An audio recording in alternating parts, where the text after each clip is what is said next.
Good morning at welcome back sa ating YouTube channel. Hindi na ako sanay mag-vlog. So for today's video, medyo makalat ngayon dahil tayo po ililipat ng bahay. Opo, ngayon pong araw na to ang aming lipat day. At anong oras na ba? 5:17 na ng umaga. Today is Thursday at hindi tayo pumasok ngayon sa work. So day off natin today. At late na rin kami natulog gabi kasi nag-impake kami ng mga gamit. Itong damitan namin. Yan. Ito tanggalan namin yan, mga laman yan. Yan. So tayo nagligpit ng mga gamit. Tapos although hindi lang naman yung mga gamit namin, wala naman kami masyadong mga appliances kasi hindi naman kami forever nandito sa Bahrain, di ba? So once na for good, madali lang mag-dispatch siya ng mga gamit. Madali lang ba siyang pag konti yung gamit, madali lang parang wala ka nang iisipin kung paano mo i-dispatch siya, kung paano mo ibebenta. At speaking of gamit, kakapalit din kami ng mga, siguro magdadagdag lang kami ng konti, like yung higaan namin, yung bed frame namin. Hindi namin dadali namin tong aming bed frame na to kasi hindi na siya okay kasi wala na siya, parang medyo sirada siya. At 1 year na rin siya dito. At yun, kami lilipat dahil nag-decide kami lumipat para medyo malapit lang kami doon sa highway para hindi rin kami mahihirapan kapag yung bumabiyahe kami. Lalo na yung asawa kong nahihirapan siya kapag yung nagbabiyahe. Kasi kung dito, from here hanggang sa highway medyo malayo. Especially kapag ngayong summer. Kaya lang, ang maganda lang dito kasi nasa ground floor. Unlike dun sa titira namin ngayon, may pakita yung clip. Nasa second floor kami. Pero good thing doon is wala naman lift. Pero yung hagdanan, isa rin ko sa kinukonsider ko yung hagdanan kasi yung asawa ko medyo marupok na yung kanyang tuhod. So inaano ko sa kanya, bago kami lumipat doon, pinag-try ko muna siya, ano ba, okay ba yung paghakbang, hindi ka ba hirap? So okay naman daw siya kahit wala kami lift doon. At good thing doon, meron din siya parang balcony. So parang yun yung kasing hinahanap yung may balcony. Yung makapag-muni-muni ka, makakapagkape ka. At yung renta, halos parehas lang dito sa inupahan namin dito. Kaya lang kasi dito kasi, studio type kasi dito. Hindi na ako sanay mag-vlog. Dito ako tumitingin din pala yung camera. So dito kasi, studio type to. Unlike doon sa aming lilipatan ngayon as, talagang flat siya. Meron talaga siyang sariling kwarto. As in, dito kasi, parang, ito na yung ito na yung aming kwarto, yan Tapos yun yung aming kainan. Unlike doon, talaga may kwarto talaga. Naka-separate talaga siya. Tapos may attached bathroom siya. Enough na yun para sa aming 2 at sa 4 na aso. At yun lang, siguro sana hindi ganun kahirap para sa mga aso na mag-adjust. Kasi syempre nasanay na sila dito. At nasanay na rin kami dito kasi 1 year na rin kami dito At yan, naka-unpack na yung ating mga gamit. Tapos hintay na natin yung maghahapot. Siguro mga 10 o'clock sila darating para maglipat kami. Pero malapit lang naman yung aming lilipatan. Siguro ilang meters lang yung mula dito hanggang doon. At yung pagbabayad sa hapot, siguro mga 30 bili. Pero usually mga 20 bili to 25 bili. Pero since second floor, so kailangan nila magdagdag ng another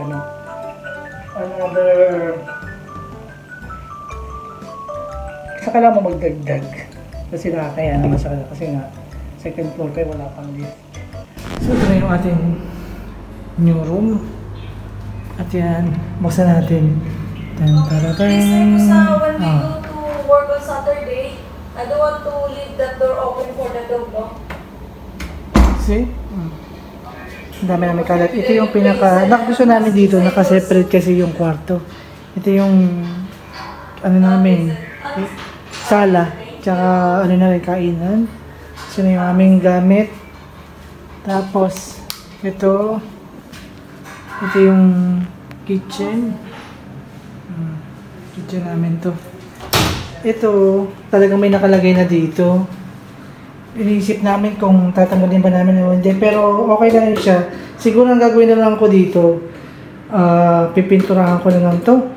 Or lalagyan ng it's either pipinturahan or linoleum.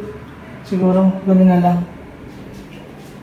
Tapos, dito maglalagay kami sa area na to ng lagayan ng mga pantry. Tapos yun yung niya, mga cabinet. Cabinet siya. Tapos yan, meron siyang dyan, parang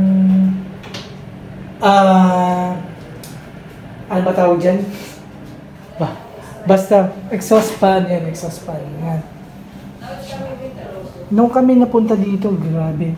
Sobrang dugyot ko sa dugyot kasi ibang lahi kasi iba dito. Sobrang pinalinis namin to sa may-ari. Kasi sabi namin bago kami lumipat sana maayos. Tapos ito bagong pintura lang to. Bagong pintura lang 'yan.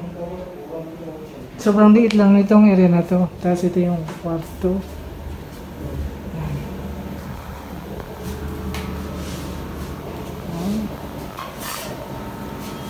Tapos ito yung aming tag dyan, CR. Kailan tayo papakabitan ng tong CR? Wala pang ilaw yun. That's why this one I'm missing. Dyan namin inalagay yung washing machine namin kasi may tubig. Ito yung dalo yung tubig. Tapos ito yung balcony.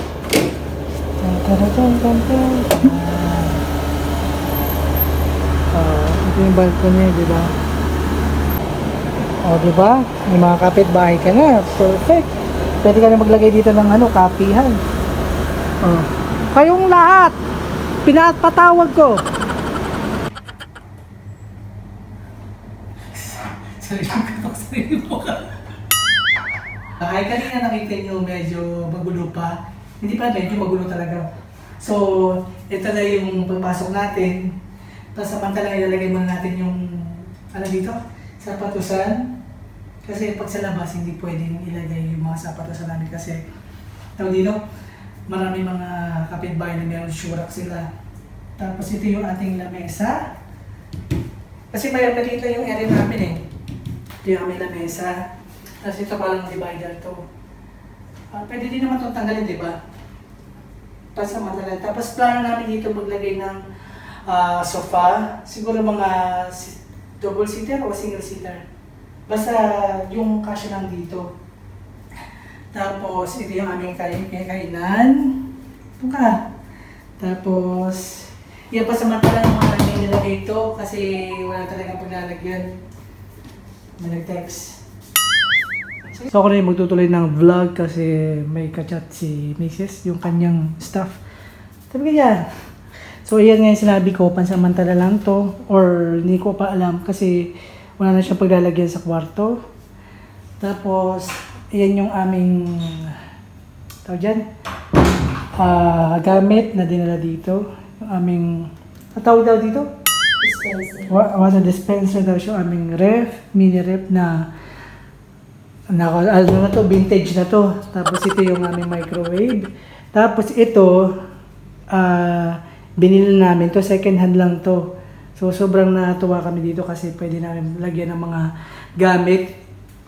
Kasi gamit pa na namin to noong kami kinasali yung mga regalo na natanggap namin. Tapos yan, yung mga kumot namin. Tapos yan, pwede pa palagay siya. Sobrang useful nitong cabinet na to. Diba? Tapos ito yung aming kitchen. Diba? Kanina nakita nyo to pero wala pang laman. Magulo pa siya. Tapos ayan na siya. Tan tan tan tan tan. Diba? So hindi naman siya mainit kasi meron naman siyang tawag dyan. Lagi ko nakakalimutan kung ano tawag siya. Ano ba tawag sa ganito? Basta lagi ko nakakalimutan sa ganyan. Exhaust fan. Tapos ito yung aming tubig. Tapos yung rice namin. Tapos nandiyan yung aming gas hole. Tapos yung aming single burner. Tapos, ayan, ito yung mga natanggap namin na pinabuksan namin regalo. Sobrang ganda nito. Puro mga non-stick. Yan, yung mga kaldero na tanggap namin. Sobrang ganda niyan. Tapos kanina wala itong laman. Ngayon meron na rin. Yung mga condiments namin. Tapos, yan, yung mga gamit namin. Tapos yung kanina, magulo pa yan kanina, di ba? Tapos ito, yan, nalagyan na rin namin yan, yung mga, ano namin, parang pinaka stock room, pantry, pantry. Tapos tour ko naman kayo sa, ano namin, sa kwarto namin. Kwarto, tour ko kayo. Tan tan tan tan tan, di ba? So, ito yung inayos sa amin kanina. Yan. Nakita nyo aming picture dyan. Tapos ito, binili lang namin to ngayon lang. Tapos yung aming cabin. Dati ito magka-diretso to eh. Dati magkasama siya pero pinag-iwalay na namin. Kasi nilagay namin dito yung aming speaker. Tsaka yung aming ano, pag magkakaraoke. Yan. Masyado malinaw. Oh, masyado malinaw. Parang nasa langit na tayo. Ayan. Tapos, dito sa part na to, meron kami ditong ano, actually nakalagay na talaga siya dyan, pagdating namin may nakalagay na dyan. Tapos yung mga, dito lang namin nilagay ito, kasi wala pa kaming lagay ng damit, hindi ko pa na-assemble. Tapos yung bag, yan. Tapos ito, magpakundi tayong bag ganyan. Tapos yung ating alikansya. Tapos ito yung aming higaan, simple lang. Tapos yan, ayan yung aming TV. Tapos yung aircon, yung aming aircon hindi siya split type. At ito yung CR namin. Di ba? Plano na sana namin, hindi namin ipapasok tong washing machine pero dito na lang para hindi na masikip. Tapos yan. Aming yung iba may kunting gamit pa kami doon pang gamit sa banyo. Tapos yan. O diba, dami lang yung mga downy, dami lang yung mga sabon. Basta, madami yan. Tapos, ang pinakamaganda dito na gustuhan ko, meron kaming, yun nga, balcony. Yung ibang mga panlaba, yan. Gamit panlaba, dyan ko na muna nilagay. Ito yung sampayan namin, i-connect ko pa yan. Tapos ito, naglagay ako dito ng table para pag kami sa umaga, diyan kami tatambay. At itong itsura niya paggabi. Yan, diba? So yun lang yung ating tour. Yun yung aking tour sa inyo. Yan, para tayo nasa langit na. At kung mapapansin nyo, wala pa yung mga pango. Kasi yung mga pango nasa kabilang bahay pa. Hindi pa namin napupuntahan. Kasi after namin maglinis dito, dumiretso kami ng store. Kasi nag-shopping kami ng ibang mga gamit namin. At yun, pupunta na natin yung mga doggy kasi anong oras sa 7:30 ng gabi. So yun lang yung aming simple na bahay. Ang renta namin dito 150. Actually same lang naman dun sa dati naming tinitirahan. Pero ang good thing lang dito is meron kami sariling kwarto. Hindi katulad dun sa dati naming tirahan na parang ano talaga siya, studio type lang talaga siya. Talagang yung kwarto mo, wala ka na kwarto, kumbaga open space na siya. Although naka-separate yung kitchen tsaka yung bathroom, pero dito meron na kami sariling privacy. So yun lang, don't forget to subscribe na our YouTube channel at click nyo na yung notification bell at see you on my next video. Bye bye.